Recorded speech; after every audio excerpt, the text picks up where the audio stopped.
Let me give you my second one so we can get into our final juicy Mm. stories.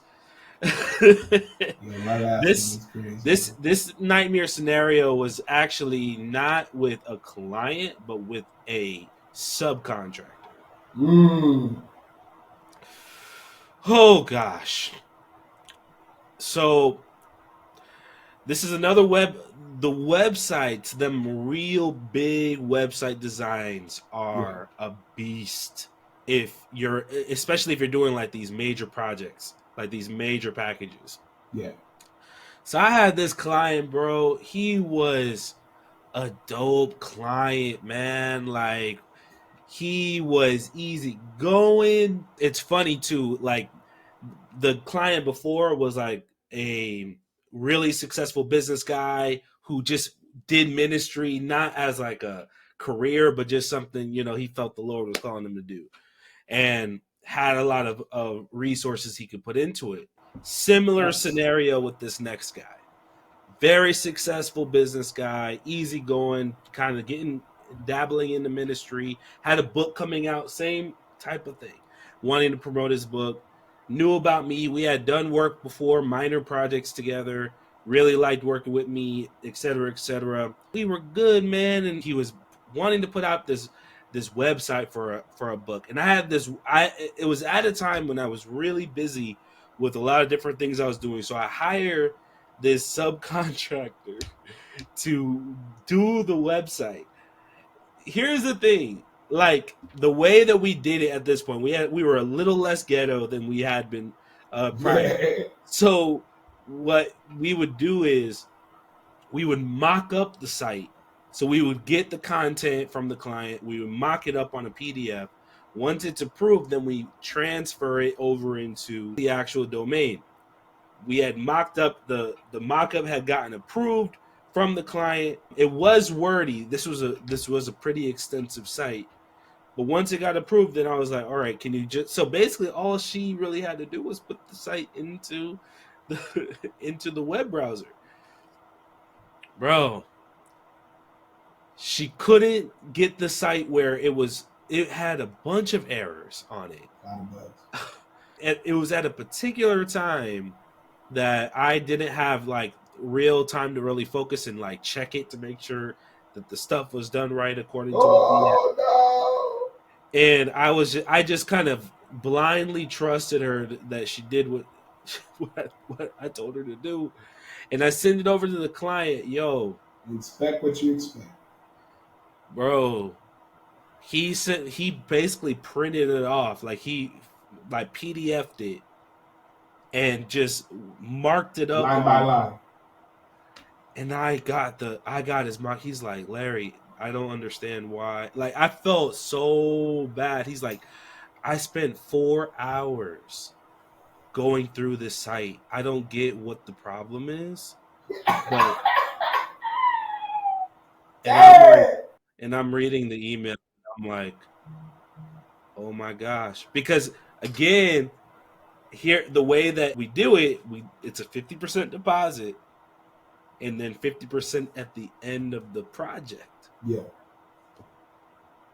And I'm like, he goes through it, he prints it off, he starts writing. He's like, bro, and we're not.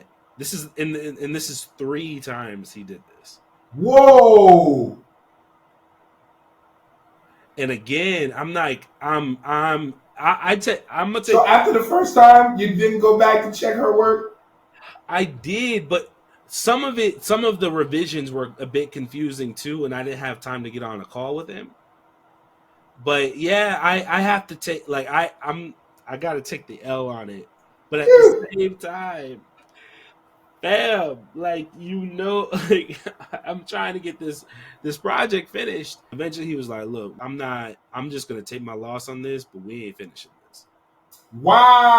Wow! Dang! I had already spent it. I had already spent it. I had already spent it. I was like, dude, I fired her. I'm like, yo, you was never, ever, ever, ever, ever. I would have fired her after the first revision. Right. But then I would have had to go and find somebody else to do it and tell them what to do. I was like, yo, I don't have time to do that. But And she probably didn't have the skill set to that's the part. That's the part. She damn. didn't And have she the probably bigged up her resume big time. huge.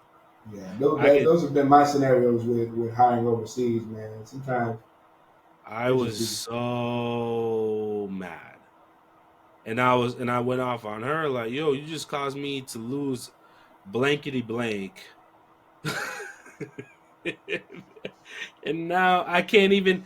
I'm. If I felt like it was he dropped out unjustly, I would have fought. Like, nah, man, let's.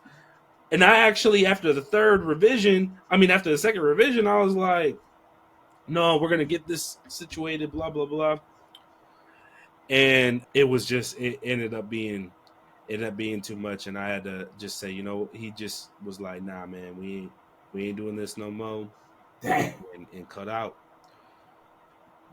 And that was a good client too. I still get upset over that.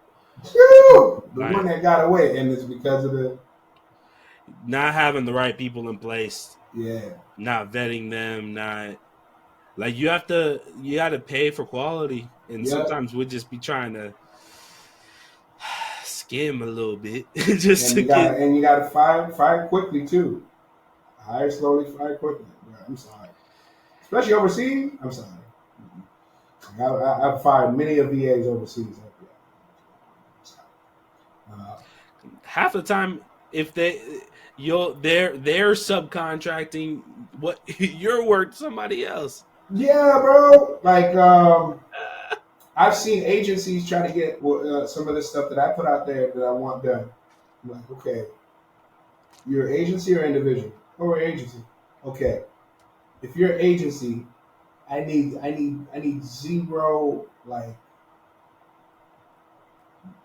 kickback on quality. Like Yeah, if it's an individual, there might be something I might have to tweak here and there. But if you're an agency, you should have those checks and balances already in place, and because you're charging more than the individual would typically charge. So yeah, I haven't had good experiences with agencies either. So that's why I stopped looking overseas. But I know some people have some great experiences. I've been able to get good ones lately because you kind of learn. You can kind of see through Oh BS. yeah, the BS. Yeah, Woo! My BS radar from that's why I do interviews that are live, yeah. whether it's a video or a call. I want to ask you some questions to see if you really know what you're doing.